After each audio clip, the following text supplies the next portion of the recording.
Hello friend, स्वागत है आपका अपने ही चैनल इंग्लिश स्टडी प्लेटफॉर्म में। आज हम एक एक वर्ड का मीनिंग देखेंगे, साथ में मैं आपको कुछ ग्रामर के रूल भी समझाऊंगा, यानी प्रोनाउन के बारे में समझाऊंगा।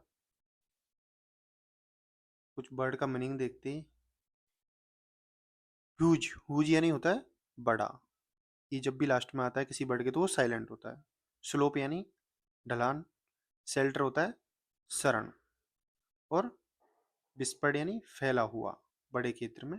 टेरिबल यानी भयानक। स्ट्यून यानी बिखरी हुई। अंबर्स यानी अंगार।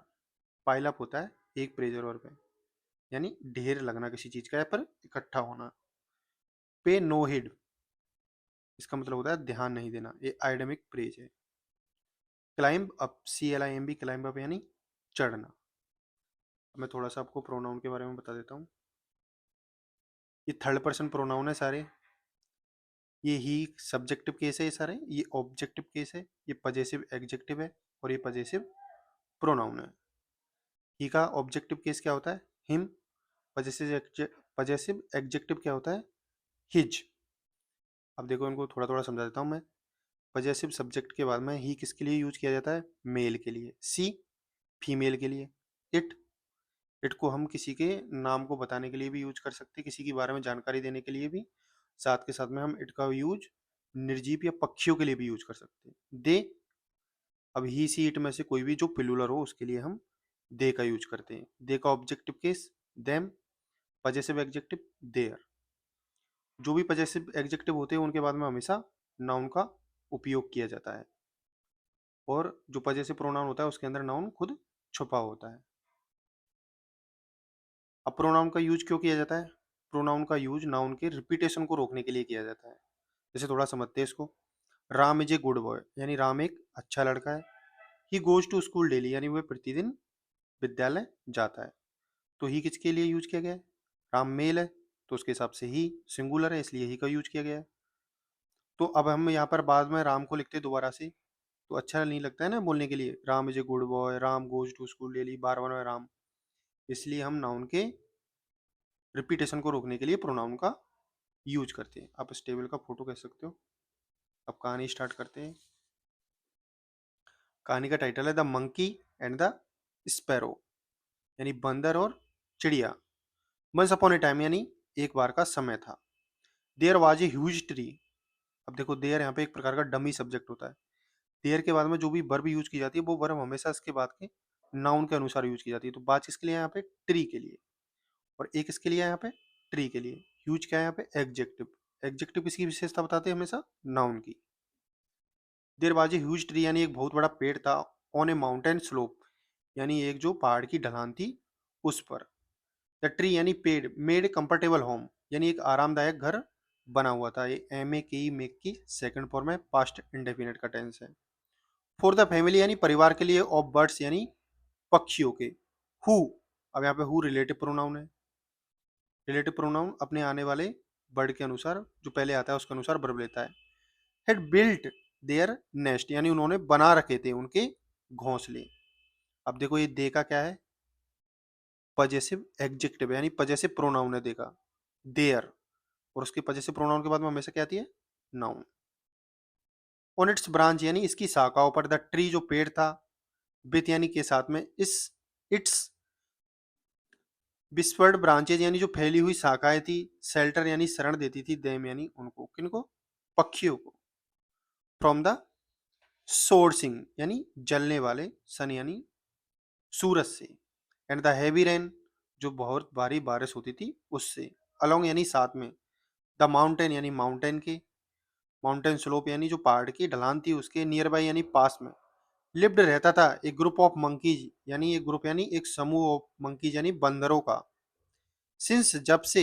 It was an open area, यानी जब से ये खुला हुआ इलाका बना। द मंकीज जो बंदर थे, हैड नो प्रोटेक्शन, यानी उनके पास में कोई सुरक्षा नहीं थी। फ्रॉम रेन और हीट, यानी बारिश और गर्मी से। देखो हैड, हैज, हैव का अर्थ यूज किया जाता है हमेशा किसी चीज को रखने के सेंस में। और हैज हैव का यूज हम कब करते हैं? जब बात प्रेजेंट में बोली जाए। हैड का यूज कब करते हैं? जब बात पास्ट में बोली जाए, यानी उनके पास में कोई भी सुरक्षा नहीं थी। वंस यानी एक बार, इट वाज वेरी कोल्ड यानी है बहुत ठंडा था, एंड फ्रॉस्टी यानी ओस से भरा हुआ था, इन द इवनिंग यानी शाम में, एंड और एज द कोल्ड ब्रीज यानी जो ठंडी हवा थी, ब्लू यानी बह रही थी, ब्लो की सेकंड फॉर्म में, इट सेंट और वो भेज रही थी, चिल डाउन यानी एक बिल्कुल ठुठरा देने वाली या एकदम बैठा देने वाली, द स्पाइन यानी मेरू रज्जू को, या फिर रीढ़ की हड्डी को, ऑफ द मंकीज यानी बंदरों की। द मंकी जो बंदर थे, फेल्ट यानी महसूस किया, ये फील की सेकंड फॉर्म में एफ डबल ई है।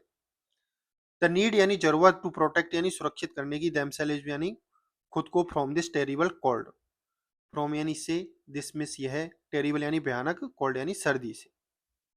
दे, अब देखो यहाँ पे मैंने बोला था आपको, दे क्या है, ये थर्ड पर्सन प्रोनाउन है, और दे ये सब्जेक्ट है, सब्जेक्टिव केस है ये प्रोनाउन का, और दे का यूज हम कब करते, मेल हो या फीमेल हो, या फिर लिविंग हो या नॉन लिविंग हो।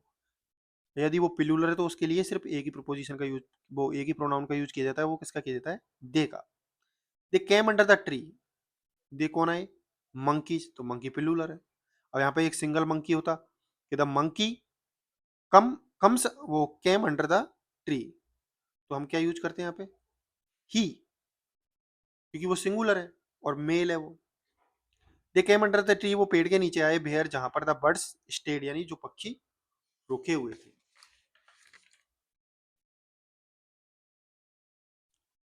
अमोंग द बर्ड्स यानी बहुत सारे पक्षियों में से एक पक्षी, बाज बाइज यानी बुद्धिमान था, स्पैरो यानी चिड़िया, नेम्ड उसका नाम क्या था, सुचिमुखा।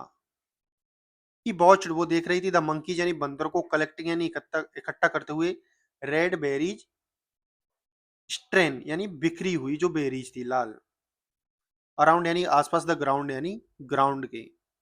द मंकीज जो बंदर थे, थॉट यानी सोचा, देवर रेड अंबर्स यानी वो लाल अंगार है, बिच जो, अब देखो रिलेटिव प्रोनाउन में जब हु प्रोनाउन का यूज किया जाता है, तो वो कब किया जाता है, हम उसको सजीव के लिए यूज करते हैं, एक प्रकार से लिविंग थिंग्स के लिए यूज करते हैं, और बिच का यूज किसके लिए करते हैं हम, नॉन लिविंग थिंग्स के लिए। इम्बर्स का है यहाँ पे, इम्बर्स यानी अंगार क्या है, निर्जीव है, तो बिच का यूज करेंगे। विच वुड कीप देम यानी वो उनको रखेंगे, देम यानी उनको, बार में यानी गर्म, एंड प्रोटेक्ट सुरक्षा करेंगे उनकी, देम यानी उनकी, फ्रॉम द कोल्ड यानी ठंड से। They told their other friends, they told वो बताते हैं, देयर अदर फ्रेंड्स यानी अपने दूसरे मित्रों को, लेट अस सी, अब देखो लेट वर्ब के बाद में हमेशा वर्ब की फर्स्ट फॉर्म यूज की जाती है, और लेट को हम बोलते हैं एक प्रकार से कभी सजेशन देने के अर्थ में।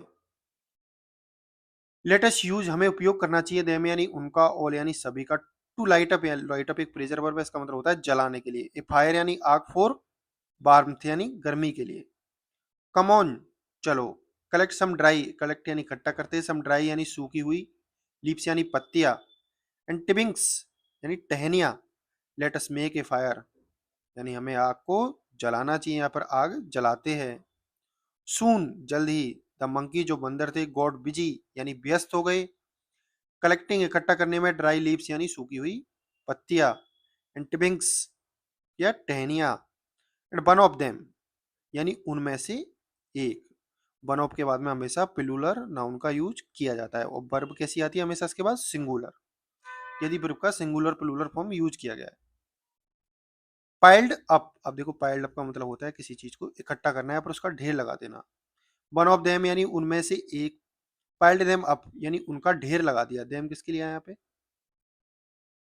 लीव्स एंड टिंग्स के लिए। अंडर द ट्री यानी पेड़ के नीचे। द बाइज स्पैरो जो बुद्धिमान स्पैरो थी, वॉच वॉचिंग जो देख रही थी, वॉच प्लस आईएनजी फॉर्म है यानी पास्ट कंटिन्यूअस का टेंस। द एक्टिविटी जो क्रियाकलाप है, ऑफ द मंकीज बंदरों का, फ्रॉम द ट्री यानी पेड़ से। ही कॉल्ड देम, ही यानी वह, ही किसके लिए है यहाँ पे, स्पैरो के लिए। अब स्पैरो मेल फीमेल का पता नहीं है, इसको मेल माना गया तो मेल के लिए पे सिंगुलर है, तो ही का यूज किया गया है प्रोनाउन के। ही कॉल्ड देम उसने उनको बुलाया, अब ये ऑब्जेक्टिव केस है प्रोनाउन का, किसका, दे का ऑब्जेक्ट है। एंड सेड कहा, डियर फ्रेंड प्रिय दोस्तों, what are you doing, what मिस क्या, आर पहले आ गया इंटरोगेटिव है, आर यू डूइंग यानी तुम क्या कर रहे हो, दोज रेड थिंग्स जो सारी लाल चीजें हैं, या फिर जो लाल इकट्ठा की हुई तुम्हारी पत्तियां और टिबिंग्स है, या फिर इम्बर्स है, यू हैव कलेक्टेड जो तुमने इकट्ठा किया, आर नॉट इम्बर्स वो अंगार नहीं है, they are just red berries वो लाल लाल क्या है, बेरीज है, बट लेकिन the monkey paid no heed, monkey जो बंदर थे, पे नो हेड का मतलब होता है पूरा प्रेज है, ध्यान नहीं देना, टू मी यानी उसके ऊपर, दे स्टार्टेड वो शुरू हो गए, प्लोविंग, प्लोविंग का मतलब होता है मारना, हवा मारना, एयर यानी हवा, हवा देना शुरू हो गए वो, ऑन पायल यानी ढेर पर, पायल का मतलब होता है ढेर पर, और बेरीज यानी बेरीज के, कलेक्टेड जो इकट्ठा की गई थी बाय देम यानी उनके द्वारा। अब देखो यहाँ पे वर्ब की थर्ड फॉर्म है, ये पास्ट पार्टिसिपल है, मैंने पहले भी कहानियों में बहुत बार बता चुका हूँ मैं। देखो जब भी किसी के साथ में पास्ट या प्रेजेंट पार्टिसिपल का यूज किया जाता है तो कैसे किया जाता है वो, पास्ट पार्टिसिपल का यूज कब करते हैं हम, जिसके साथ में वो, जिसके लिए वो यूज किया गया है, यदि वो उस काम को नहीं कर रहा है तो हम पास्ट पार्टिसिपल का यूज करते हैं, और यदि वो उस काम को कर रहा है तो हम किसका यूज करते हैं फिर, प्रेजेंट पार्टिसिपल का। ठीक है, देखिए बेरीज कलेक्टेड, तो बेरीज खुद तो इकट्ठा होगी नहीं, उनको इकट्ठा किया जाएगा किसी और के बारे में, तो यानी बेरीज खुद काम नहीं कर रही है। इधर देखो यहाँ पे है कलेक्टिंग, कलेक्टिंग यानी कौन कलेक्ट कर रहे थे उनको, मंकीज, तो यहाँ पे ये आईएनजी प्रेजेंट पार्टिसिपल का यूज किया गया है। थिंकिंग सोचा, दैट देवर इम्बर्स, यानी कि वो इम्बर्स है यानी अंगार है, द स्पैरो यानी जो चिड़िया थी, टोल्ड देम अगेन, उनको वापस बताया, फ्रेंड यानी दोस्तों, do not waste your time यानी तुम्हारे समय को बर्बाद मत करो, एनर्जी यानी शक्ति को, ऑन दैट यानी इन सब पर, they are just red berries, वो केवल रेड बेरीज यानी लाल बेरीज है, नॉट अंबर्स यानी वो अंगार नहीं है, यू कैन नॉट स्टार्ट यानी तुम, यू कांट स्टार्ट यानी तुम शुरुआत नहीं कर सकते या जला नहीं सकते, फायर यानी आग, विद देम यानी उनके साथ में, बेटर गो अच्छा होगा तुम चले जाओ, एंड फाइंड और ढूंढो, शेल्टर यानी शरण, इन सब कवर्ड प्लेस यानी किसी ढके हुए स्थान पर। देखो मैंने बोला था वन ऑफ के बाद में हमेशा प्लूरल नाउन का यूज किया जाता है, और ऑब्जेक्टिव केस का यूज करेंगे तो वो, हाँ प्रोनाउन के हमेशा ऑब्जेक्टिव केस का यूज किया जाता है, और नाउन का यूज करेंगे तो वो प्लूरल का यूज किया जाता है। वन ऑफ द मंकीज यानी उन बंदरों में से एक बंदर, फ्रॉम द ग्रुप यानी समूह में से, हु, अब देखो यहाँ पे हु रिलेटिव प्रोनाउन है, तो हम जब लिविंग थिंग के लिए यूज करते हैं तो हु का यूज करते हैं, और नॉन लिविंग के लिए विच का यूज करते हैं। हर्ड यानी सुना, द स्पैरो से यानी जो चिड़िया ने कहा था, दीज बर्ड्स यानी इन शब्दों को, और रिप्लाइड जवाब दिया, एंग्रीली यानी गुस्से से, हे यू तुम, did we ask you advice, did we ask your advice, क्या तुम, हमने तुम्हें सलाह देने के लिए कहा, डिड वी आस्क किया है क्या हमने पूछा, योर एडवाइस यानी तुम्हारी सलाह के लिए। हु आर यू तुम कौन हो, टू पोक नोज, पोक नोज का मतलब होता है नाक डालने वाला या फिर हमारे काम में अड़चन डालने वाला, in our affairs, into our affairs यानी हमारे मामले में, अफेयर यहाँ पे संबंध नहीं होगा, इसका मतलब होगा मामले में, माइंड योर बिजनेस अपना काम करो, बट द स्पैरो जो चिड़िया थी, इग्नोर्ड अनदेखा किया, हिज बर्ड्स यानी उसके शब्दों को, and keep on, kept on, देखो कीप ऑन का मतलब होता है कोई चीज को जारी रखना, और एक होता है गो ऑन भी जारी रखना होता है, या पर किसी चीज का चलते रहना, गो ऑन का मतलब होता है चलते रहना, अभी कीप की सेकंड फॉर्म में, की डबल पी की सेकंड फॉर्म में, केप्ट ऑन यानी उसने जारी रखा, वार्निंग यानी उनको चेतावनी देना, देम यानी उनको, टू फाइंड यानी ढूंढने के लिए, शेल्टर यानी शरण, एल्सवेयर यानी कहीं और, एज, एज यानी जैसे ही कीप्ड यानी उसने रखा, रिपीटिंग यानी बार बार, दिस यानी इसको किसको, उनको वार्निंग देना, द मंकी जो बंदर थे, गॉट वाइल्ड यानी हिंसक हो गए या भड़क गए, विद द एंगर यानी गुस्से के साथ, दे फाउंड द वर्ड्स उन्होंने शब्दों को पाया फिर महसूस किया, ऑफ द स्पैरो यानी चिड़िया के, वेरी इरिटेटिंग यानी बहुत ही गुस्सा दिलाने वाले, या फिर बहुत ज्यादा नाराज करने वाले, वन एंग्री मंकी जो एक गुस्से वाला बंदर था, क्लाइम्ड अप, ये प्रेजर वर्ब होती है, मैंने पहले ही बता दिया शुरुआत में, इसका अर्थ होता है चढ़ गया, द ट्री यानी पेड़ पर, एंड ग्रेप्ड, ग्रेप्ड का मतलब होता है पकड़ना या जकड़ना किसी को, द स्पैरो चिड़िया को, वाइट स्नेक यानी इसकी गर्दन के द्वारा, एंड सेड, अब देखो यहाँ पे इट क्या है, यहाँ पे इट ये एक प्रकार का ये पजेसिव प्रोनाउन है, मैंने आपको बोला था इट का यूज हम पक्षियों के लिए भी कर सकते हैं, और पजेसिव प्रोनाउन के बाद में हमेशा किसका यूज किया जाता है, नाउन का यूज किया जाता है, तो नेक यहाँ पर एक नाउन है, एंड सेड कहा,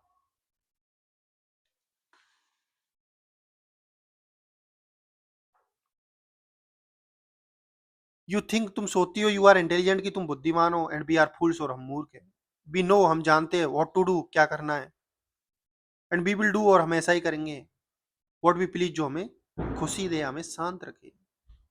लेट मी शो यू, मैं तुम्हें दिखाता हूँ, व्हाट वी कैन डू, कि हम क्या कर सकते हैं। विद दीज वर्ड्स, यानी इन शब्दों के साथ, ही डैश्ड, डैश्ड का मतलब होता है जोर से मारना किसी चीज के। द स्पैरो यानी चिड़िया को, अग्नेस्ट ए रॉक यानी एक रॉक के से उसने उसको मारा, रॉक के मतलब रॉक के ऊपर मारा, चट्टान के ऊपर। द स्पैरो ब्रॉक, ये ब्रेक की सेकंड फॉर्म, ब्रॉक यानी टूट गई, इट्स स्नेक यानी इसकी गर्दन, एंड डाइड, और वो मर गई। Without without bothering about their act, बिना किसी उनकी जो कार्य था उसकी परेशानी के, द मंकी जो बंदर थे, देन कंटिन्यू फिर से जारी रखा, विद देयर वर्क यानी उनका काम, ऑफ मेकिंग बनाने का, ए फायर प्लेस यानी एक आग की जगह, विद द रेड बेरीज यानी जो लाल वो थी बेरिया थी उनसे। आज की कहानी का मोरल देखते, साथ के साथ में कहानी को एंड भी करते हैं। मोरल है, नेवर गिव एडवाइस यानी कभी भी सलाह मत दो, अनलीस यानी जब तक, you are asked, asked for यानी किसी पूछा ना जाए, इट यानी इसके बारे में। ये आस्क्ड फॉर एक पूरा प्रेजर वर्ब है, इसका मतलब होता है किसी को किसी चीज के बारे में पूछना। Thank you so much for watching this video, please share this video with your friend and put your comment in comment section, would you like this story or not. Thank you so much for watching this.